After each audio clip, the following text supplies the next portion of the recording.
aiming to connect a region of over 600 cultural bridges between our lands.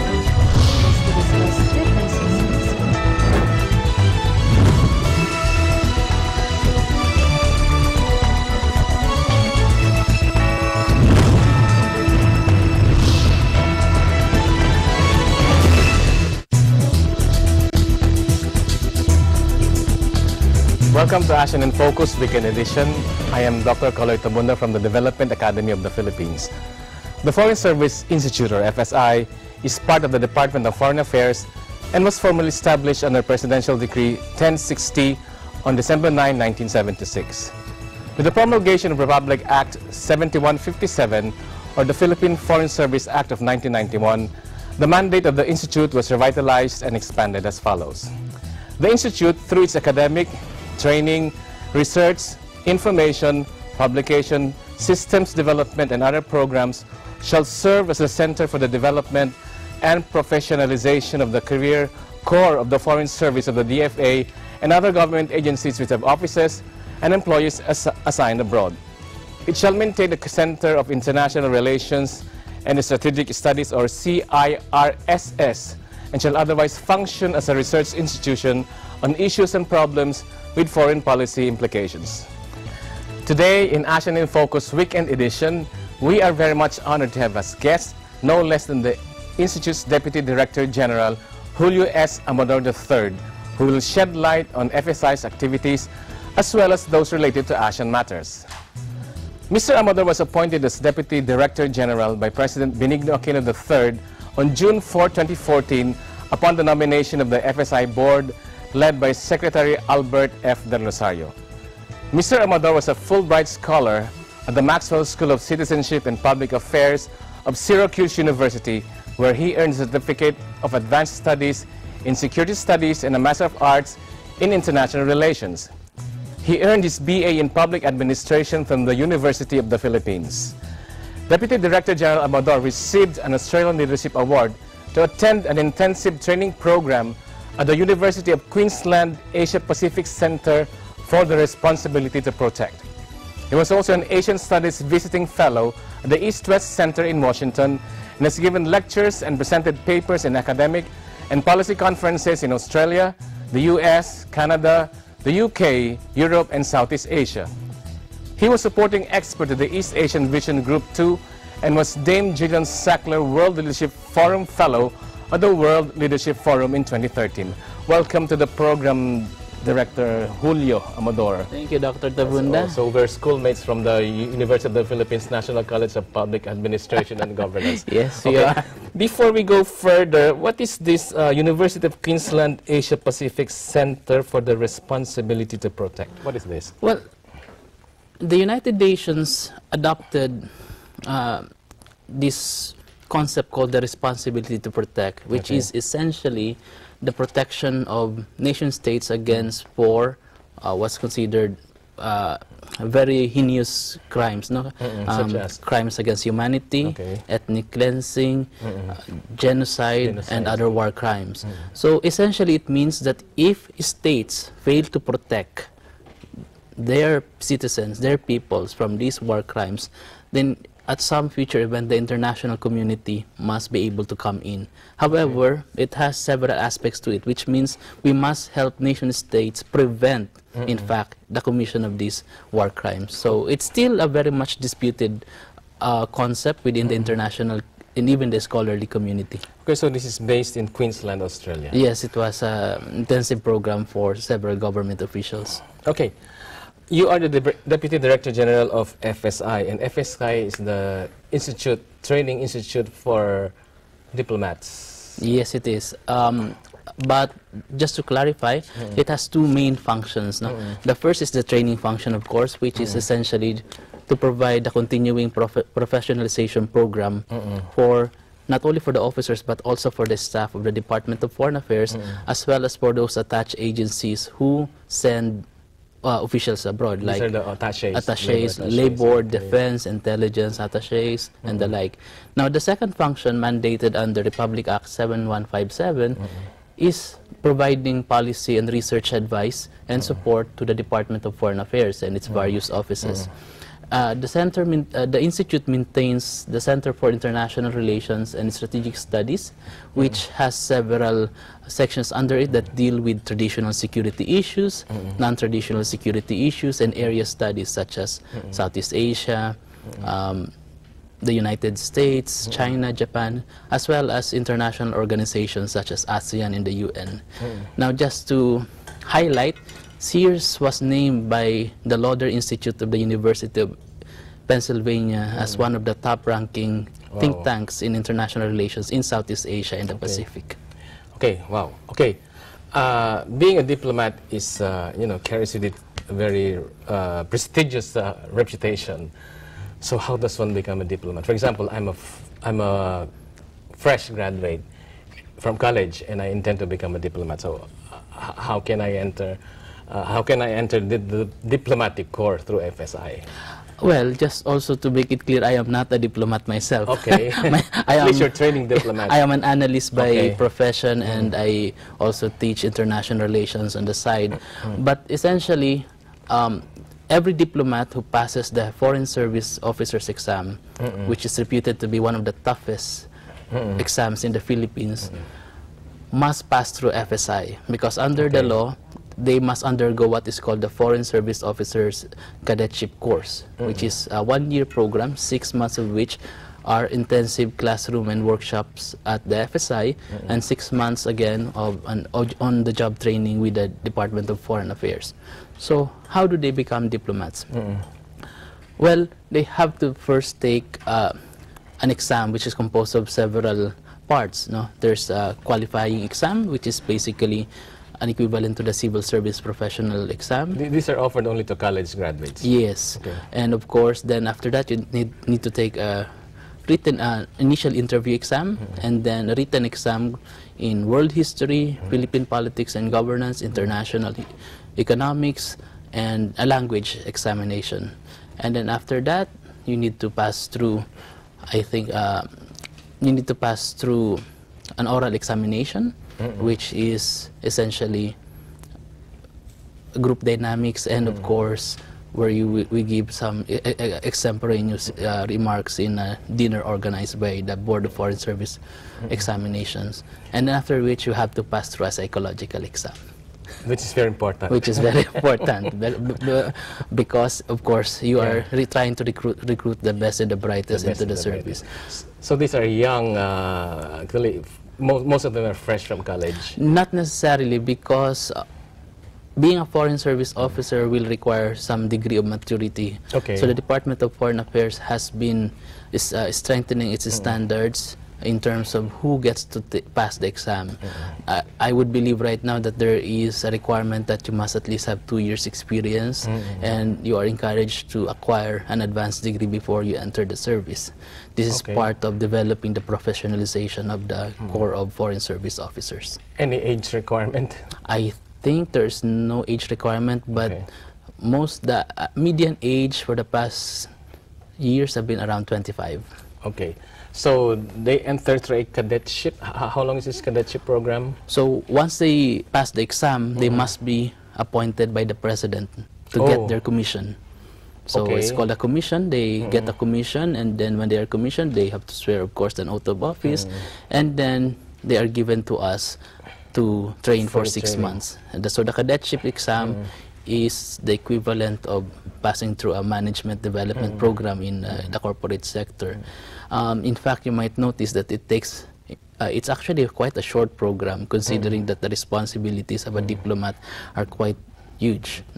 So you spend 4 years to train one lieutenant, but you actually only invest around 6 months in training Foreign Service Officer Class 4. Okay, so after the 6 months training, where do the graduates go? So the 6 months training is what we call an in-service training program, where everyone is given a very intensive approach to international relations, the practice of diplomacy, negotiations, and consular matters, including assistance to nationals. And then they are assigned to the Department of Foreign Affairs, where they serve in the various offices, administrative, geographic, and other principal offices of the department. So they spend 6 months there, but essentially that the time that they spend there will be the office where they spend their on-the-job training will probably be the office where they will stay for the next 2 to 3 years before they are eligible for their first assignment. Okay, so after that 2 to 3 years, the first assignment, when you say first assignment, this is out of the country? Yes, foreign assignment. Okay. So they can be appointed as or designated as vice consuls, and of course additional functions as economic or political or cultural officers in whatever post that they are given. No? Who determines their, how is their assignment determined? So I believe that it's in the process of bidding where there are available positions and you get to compete, but the recommending authority for that, the recommending body within the Department of Foreign Affairs is the Board of Foreign Service Administration. Okay, we now go to the policy and research support under the CIRS. Or we call it SEARS. SEARS, so what does SEARS specifically do? What are its activities now? Nowadays, SEARS has been recognized by the department as a crucial partner in providing research support to the various offices of the department. So first we conduct research studies on issues that affect foreign relations and with the Philippines international affairs. That involves, of course, the South China Sea, ASEAN, UN issues such as peacekeeping, and of course keeping watch on countries such as critical countries such as China, India, Indonesia, the US, and the rest of Southeast Asia and the world. No? In fact, we have around 21 people to keep watch on what's happening globally. And that's under SEARS. Under SEARS. Training is a different, the Carlos P. Romulo School of Diplomacy does the training programs. So SEARS, SEARS analysts write their commentaries. They are available on our website at fsi.gov.ph. The public can download them for free. This presents non-official perspectives on issues of the day that may affect the Philippines. We also conduct in-depth studies and, of course, any studies that the department may require of us. Okay, so, and it has been recognized as one of the best think tanks in Southeast Asia. In the whole world? No, it's Southeast Asia. Of course, we want to aim for the world, but given the constraints, however, I think we are doing our best. Part of our function also is to serve as a platform for dialogue between what we call the track 1, which is the official track of the government, and then track 2, which is composed of scholars, academicians, analysts, and we try to bring them together so that there will be dialogue. No?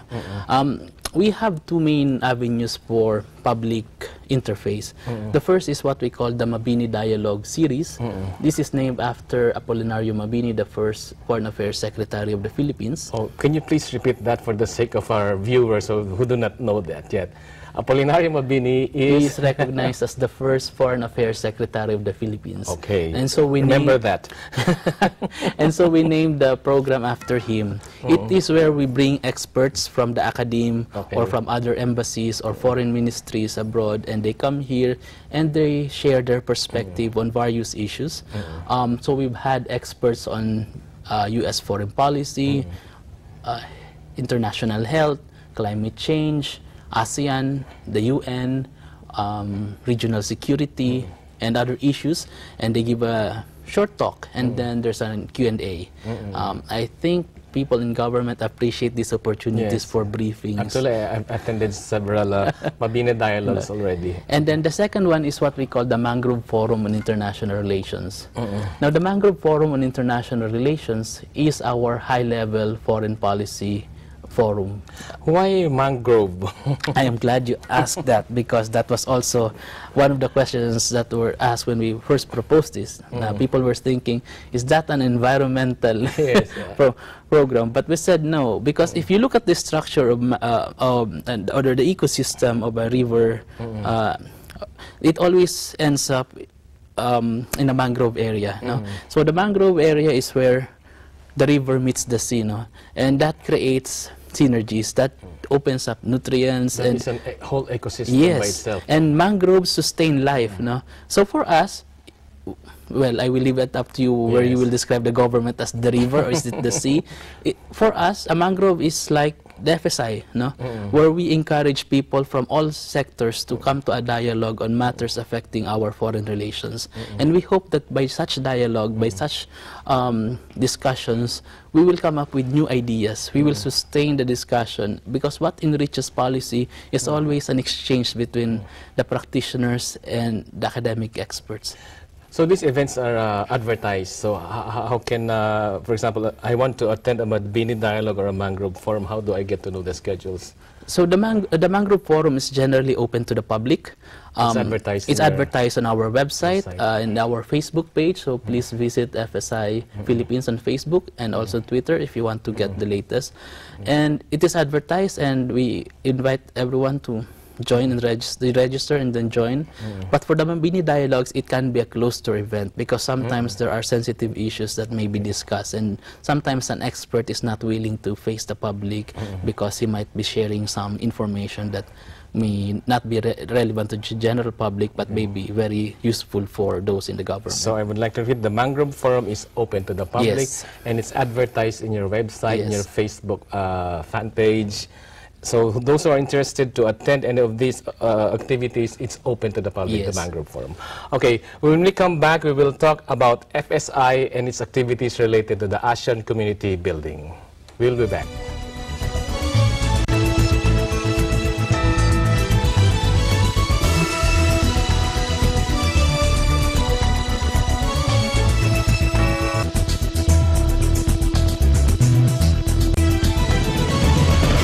Okay, we're back with Director Julio Amador of the FSI here. At this point, we're going to talk about the role of FSI in the ASEAN region. The establishment of the ASEAN community is a very significant period in the region's history. What is the role of your organization in the ASEAN, and how do you foresee the FSI vis-a-vis the increased activity related to the building of the ASEAN community? Well, 2017 is a very significant year for ASEAN and for the Philippines. We are going to be the chair of ASEAN in 2017, just like what we did for APEC last year, 2015. Okay. But also 2017 is significant for ASEAN because it is the 50th anniversary, 50th founding anniversary of ASEAN. So that's two events that's two significant events for ASEAN and for the Philippines. So the government is hoping that the general public will support the hosting of ASEAN precisely because of the momentous occasion for the region, for the regional association.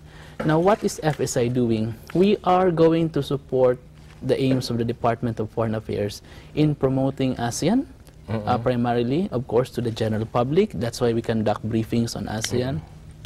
And on our website, we have this quarterly update, what we call Sharing ASEAN. These are important statistics. This website is the FSI, website. Yes, FSI.gov.ph. Separate from the DFA, yes. Website. Okay. Just to go back to the structure, the Secretary of Foreign Affairs is the chairperson of the FSI board. Okay. But we maintain a separate website for our events. So if you would like updates on ASEAN, please visit our website. We have this regular publication called Sharing ASEAN. Now, next year we will be hosting the Deans and Directors of ASEAN plus 3 countries. That's FSI's top contribution to the hosting of ASEAN. Can you say that again? The annual meeting of the Deans and Directors of ASEAN plus 3 countries. So these are ASEAN countries plus China, Japan, and South Korea. So they will be coming here to the Philippines, and my Director General, Ambassador Claro Cristobal, will be hosting their meeting as well as a conference to discuss developments and exchange thoughts on training diplomats in ASEAN region plus China, Japan, and South Korea. And other than that, we will be hosting regular Mangrove Forums and Mabini Dialogues. In the past, we have already done this. We have had, for example, 2 former Secretary Generals, Ambassador Rodolfo Severino of the Philippines, and of course, the Honorable His Excellency Surimpitsuwan, Okay. who was also The previous Secretary General, and they gave very enlightening talks on the future of ASEAN at FSI's Mangrove Forum. So we foresee ourselves contributing to the policy and academic discussions on ASEAN issues in support of our chairmanship. Okay, so you help in creating awareness on ASEAN. Can you give us your honest assessment on, how aware are the Filipinos now on ASEAN? There was a survey, I forgot the exact name of the survey, but we are among the least aware, if not the least aware among ASEAN Actually, there was countries. a survey 2007, I think. I think that was the we're same just one. next to Myanmar.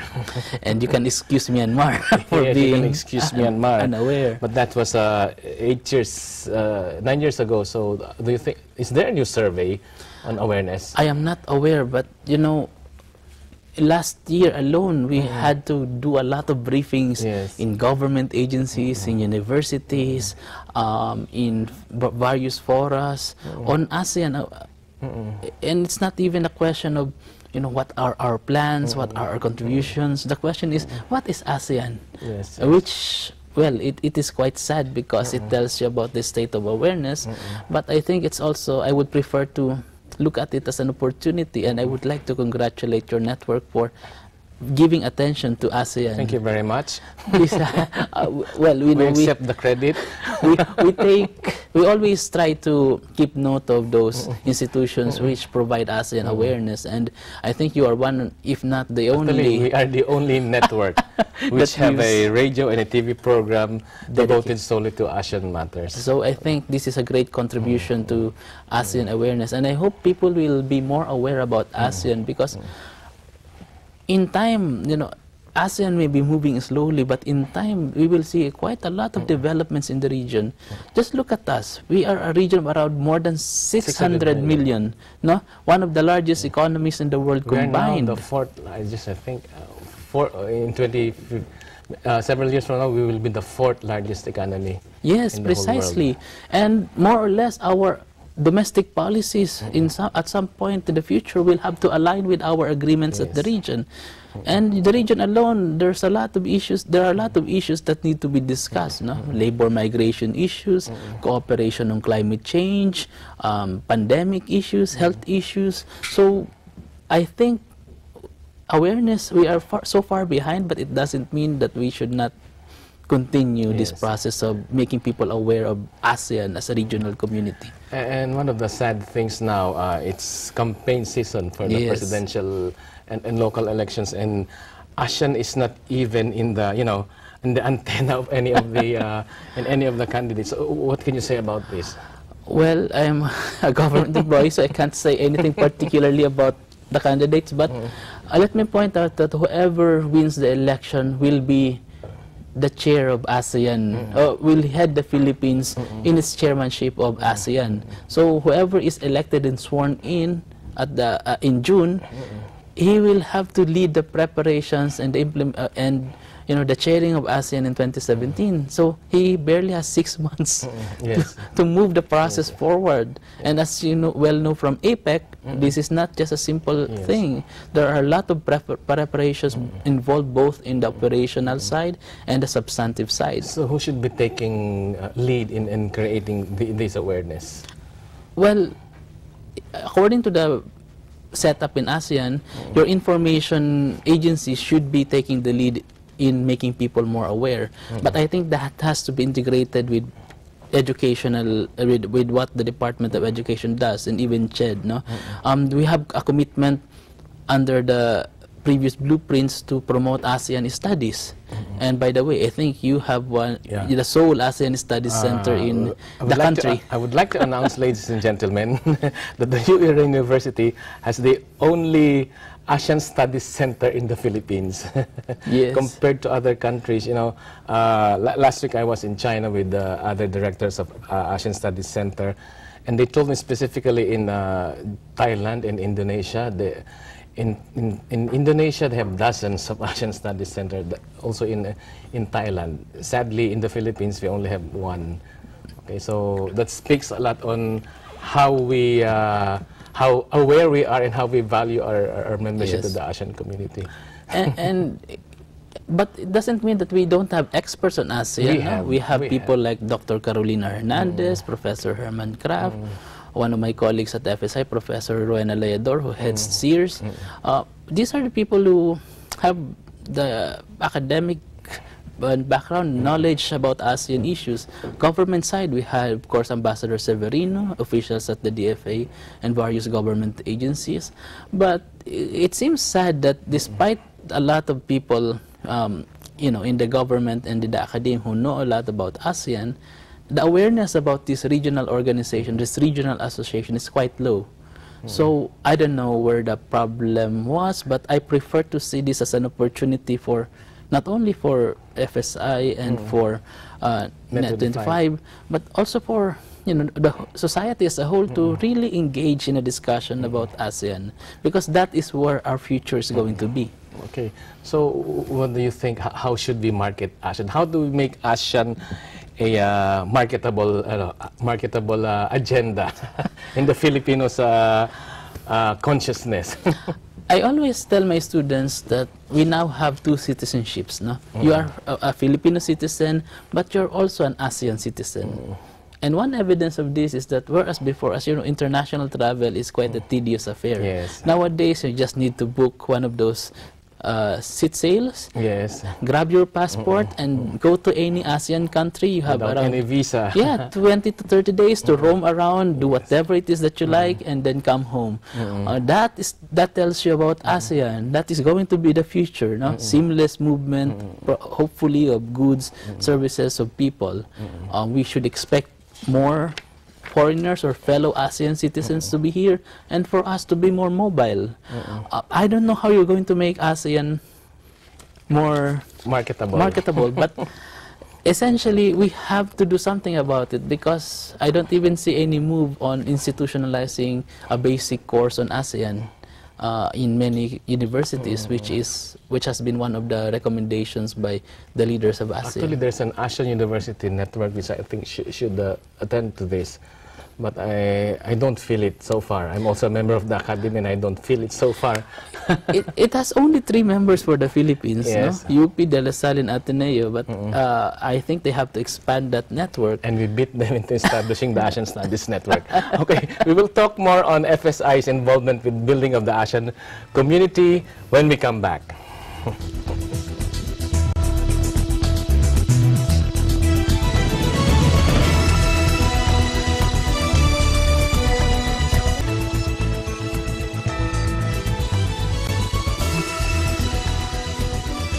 Okay, we're back with our interview with the Director Amador of the FSI. We continue with our discussions on FSI's activities related to the Philippine hosting of ASEAN in 2017, sorry, and at the same time, it is also the 50th anniversary of ASEAN. It will be hosted by no less than the Philippines. Okay, you mentioned about the annual meeting of deans and directors of ASEAN +3 as one of your main activities. What is this? So, this is the first time that the Philippines is going to host the annual meeting of the deans and directors of the diplomatic academies of ASEAN +3 countries. So, FSI and its counterparts in ASEAN countries, as well as China, Japan, and South Korea, are coming to the Philippines. We will be hosting them, and we will organize a conference with them to exchange ideas on how to train diplomats, basically. Okay. And that is one of FSI's main activities. We will be also, on the research side, we will be chairing with China the network of ASEAN-China think tanks.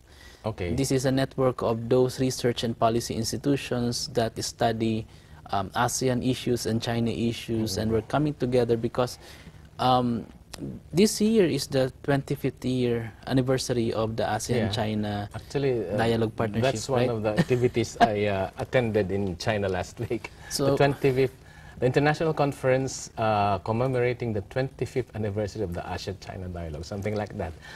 So we are hosting what we call the country coordinators meeting and a conference next year on what we call the NACT. That's our activity on the research side. In between, we will be holding several Mabini Dialogues, Mangrove forums, we will be trying to invite high-level personalities to give a talk on what their perspectives on ASEAN. And of course, we have that book project that we're working on the role of the Filipino and the Philippines in ASEAN the past 50 years. So we're going to invite experts to share their perspectives on the future of ASEAN, the past, the challenges, but emphasizing what we have done as Filipinos and the Philippine nation's role in ASEAN. So watch out for that book. We will be publishing the Development Academy of the Philippines jointly with FSI. Who else? I think we're the two PIDS, yes. the Philippine Institute for Development Studies, and there's another volume with the UP CIDS Center for Integrative Development Studies. We'll be coming up with a book commemorating the 50th anniversary of ASEAN and the Philippines' perspective on what it has done so far during the 50 years of ASEAN and what are the prospects in the next many years or so. Definitely. Okay. So what do we expect from this annual meeting of deans and directors? So we're talking here of the 10 ASEAN member states plus 3. So how long will this be, and what's the agenda for this annual meeting? This is a 2-day meeting, and this is a regular forum for the deans and directors of diplomatic academies to exchange ideas and share their experiences on developing diplomats, developing their capacity, developing their understanding of various issues that affect the function of a foreign service officer. And so we offered to host that as part of our activities for the 50th year of ASEAN. So this year, it is Korea that is chairing. And my boss will be going to Seoul to attend that one. Last year, it was Indonesia's turn. So we said we wanted to do it in the 50th year of ASEAN. Okay. Director Amador here has been volunteered, I don't know, to become a member of the Board of Advisors of the New Era University ASEAN Studies Center. So for the first and only ASEAN Studies Center in the Philippines. As member of the board, what are your proposals for a vibrant ASEAN Studies Center? Thank you very much for volunteering me to be a member of the ASEAN Studies Center Board. It's my honor to be a member because I believe, and I will discuss this later, I believe the idea of a community of nations within the region. And I think our role at the ASEAN Studies Center is to continue creating awareness, but at the same time, being a venue for discussion among different sectors of society on the future of ASEAN, especially on the role of Filipinos, because we're very much affected by what's going to happen in ASEAN. One of the things that we have to consider when we discuss ASEAN is the future of education, for example, where we will encourage our Filipino students to go around the region, spend a semester here, and we will be inviting students from around the region to visit and stay in various universities. So that is part of the ASEAN awareness program that we should be having at the ASEAN Studies Center. And then, of course, there are various issues that we need to discuss and host, hopefully conferences, workshops and lectures on climate change issues, labor and migration, education issues, other policy issues that affect us not only as a country but also as a member of ASEAN. So the ASEAN Studies Center right now, it's housed in the Professional Schools building of the New Era University. Right now it is a learning resource center. We have books, journals and other publications and video materials coming from the 10 ASEAN member states, plus we also have materials coming from the ASEAN Secretariat in Jakarta, and from China, because there's an ASEAN-China Center, and if there's an ASEAN-Korea Center, we hope to get materials also from the ASEAN-Korea Center. You're talking of an exchange program for students. How about, is it possible for us to have visiting professors coming to the ASEAN Studies Center to share their expertise to share their views and expertise on ASEAN It's very much possible, and it doesn't really require much. Okay. Most of the time, it's just provision of office spaces and some administrative support, because we have that. they usually come here with their own funding to conduct their research, and they willingly give lectures on issues affecting ASEAN or the Philippines. So I think that's one of the things that we need to give enough attention to.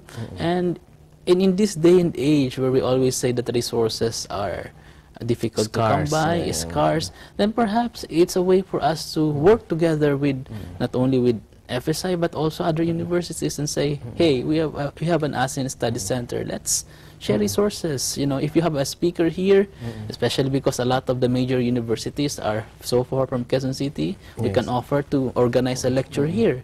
In the same way that if someone comes here, we can offer to have them lecture there. I think we need to stop that divide among universities, and because you know it's a little late in the game for us to raise awareness on ASEAN, but it doesn't mean that we should stop. I think it is our role to continue that at the ASEAN Study Center. So that's one of the things that I will advocate for, that we really need to become that hub for discussion and dialogue on ASEAN issues. So particularly, so we have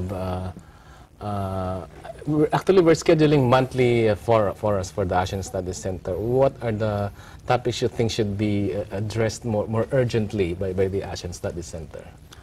Well, of course, we need to give priority to awareness about what our role will be in 2017 as we chair. What are the priorities of the various government agencies, because we are also going to chair the environmental ministers meeting, the science and technology ministers meeting. So there's a lot of issues, and perhaps you can invite ranking officials from departments to give their perspectives on what their agencies will be doing for 2017.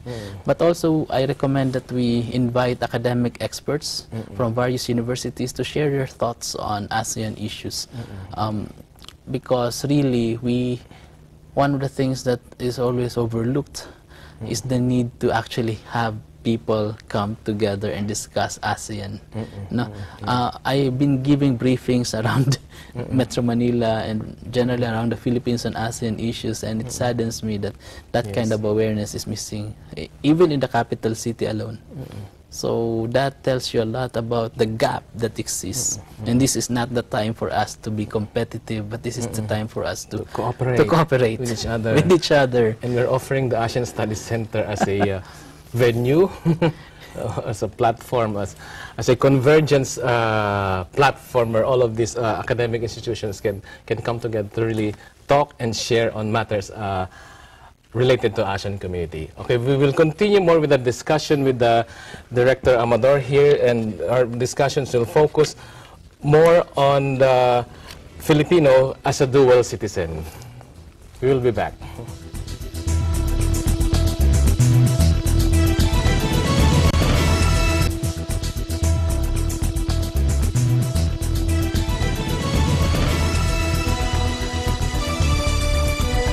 Okay, we're back with Director Amador here. Director July Amador, okay. You mentioned earlier that the Filipino is now a dual citizen, a Filipino and an ASEAN citizen. What do you mean by this? The good thing about this is it's not the most controversial second citizenship a Filipino can have, no? Okay. Because we have committed to become a regional community, no?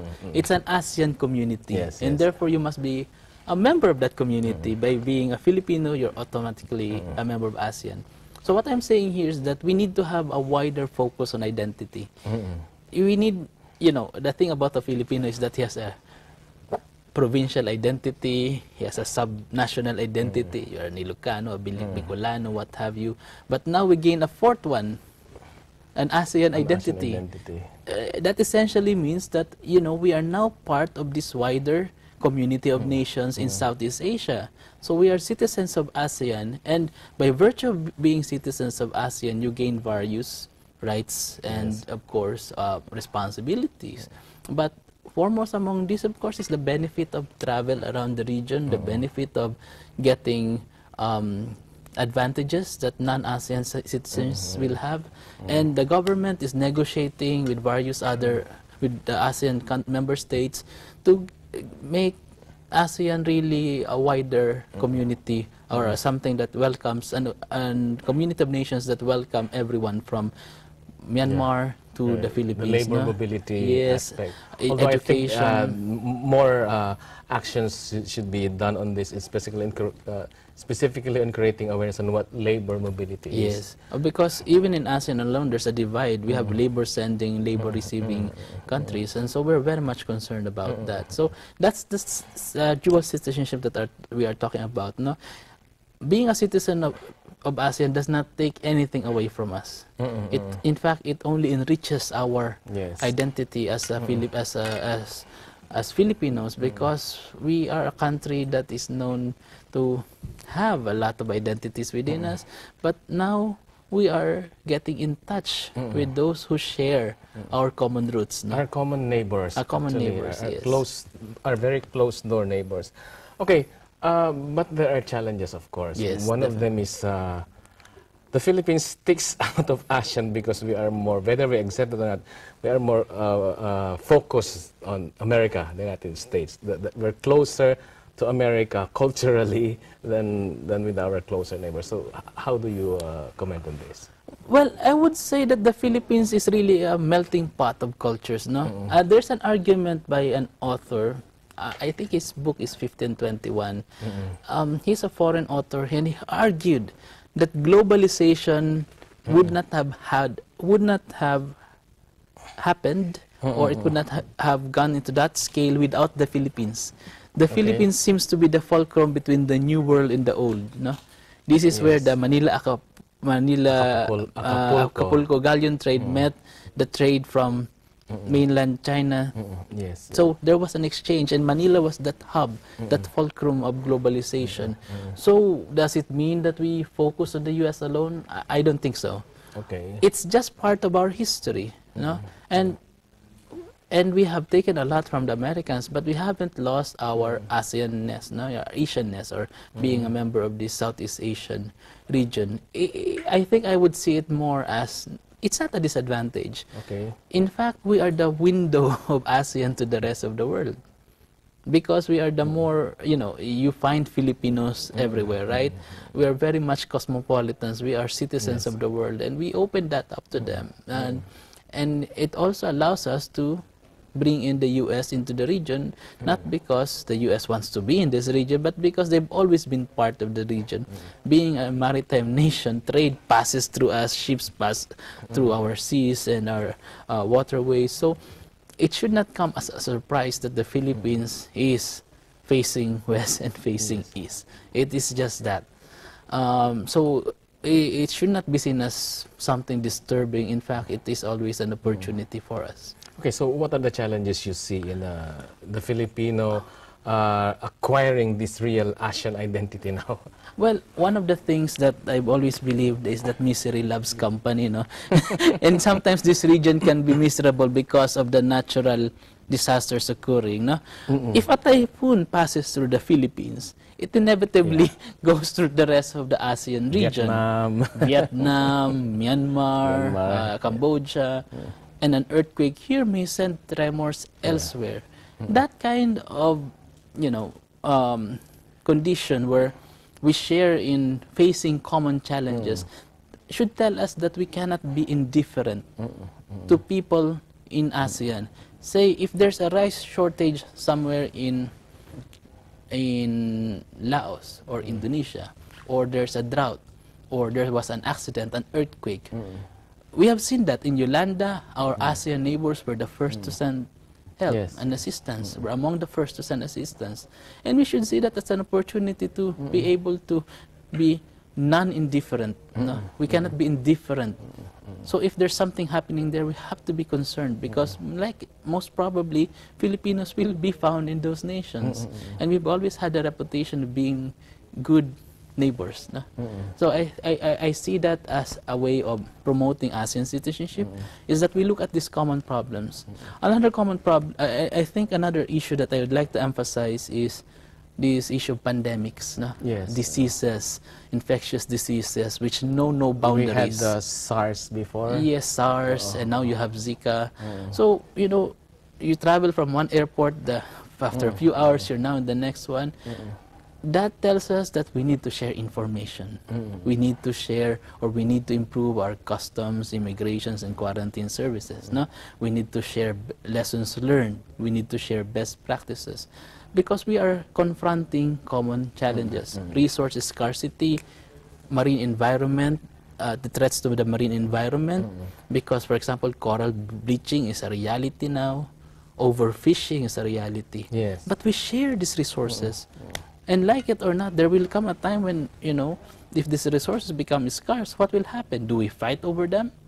But if we have ASEAN as a platform for cooperation, then perhaps we have an opportunity to come up with a plan and implement this plan together for the benefit of everyone. Okay, China. China. That is a very sensitive topic. So what about China? They say that China is dividing ASEAN. Can you comment on this? ASEAN has always prided itself in being a platform for dialogue among great or major powers. No?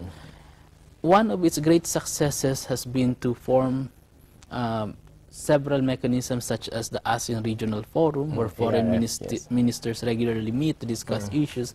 And now we have the East Asian Summit, which is driven by ASEAN. It is a mechanism where all the leaders, in fact, it's the only mechanism where all the major powers of the world, the US, China, Russia, Japan, Australia, India, South Korea, and then New Zealand, come together every year to meet with ASEAN leaders to discuss security and economic issues. No? The G7 does not have that kind of setup. The UN Security Council, the permanent one, does not have that kind of setup. We have that. So ASEAN, I think, has learned its lesson that a weak ASEAN, a divided ASEAN, does not benefit regional community building. I would like to believe that citizens of ASEAN member countries feel that there is usefulness in this one community, because we're almost on the same level, right? Yes. We are not very powerful countries in terms of the military. Some might be economic powers like Singapore, but population-wise, it's quite small. So what we have here is this grouping of middle to small powers working together to ensure that they survive in an era where major power dynamics seem to be returning. No? The old geopolitical dynamics happening during the Cold War seems to be returning, and ASEAN has a role in ensuring that those of us in the middle survive, or at least remain progressive and peaceful even as this era unfolds. Another issue in ASEAN is, of course, the bridging the economic gap among the member states. You have on one end Singapore with one of the world's highest per capita GDP, and you have Myanmar and CLMB, except Vietnam now. Yes, it's so, you know. So how do you foresee this proceeding in the next few years or so? ASEAN recognized that there is really a gap between the original ASEAN and then, of course, Brunei with the CLMV. Vietnam is catching up. In fact, its economic growth is quite high, so you now have CLM. And Timor-Leste has plans of joining ASEAN. So what is going to happen? We have the initiative for ASEAN integration, where we really help these countries move up, because ASEAN's main goal is really to make this region more prosperous for everyone. And all of these issues are being tackled in the activities of FSI in the promotion of ASEAN awareness. Given our resources and constraints, yes, we hope we are doing our share in ASEAN awareness. Okay, thank you very much, Director Julio. Thank you, Dr. Tabunda. And we hope you will be back soon in one of our future episodes. It is my pleasure. Thank you very much. FSI serves as a center for development and professionalization of Foreign Service Career Corps. It continues to hone homegrown talents for international service and takes pride in sending civil servants for mutual cooperation and collaboration. It plays a vital role in shaping the minds of international leaders who are knowledgeable about both national and regional issues, particularly in security, economics and trade, and politics. And now with the ASEAN, the building of the ASEAN community, and worsening effects of climate change, and the overall goal of human development. It is high time to revisit the changing identity of Filipinos assigned in foreign service, and I know that FSI is at the forefront of these activities. Okay? I'm Kaloy Tabunda from Net25, and I'm one with 25.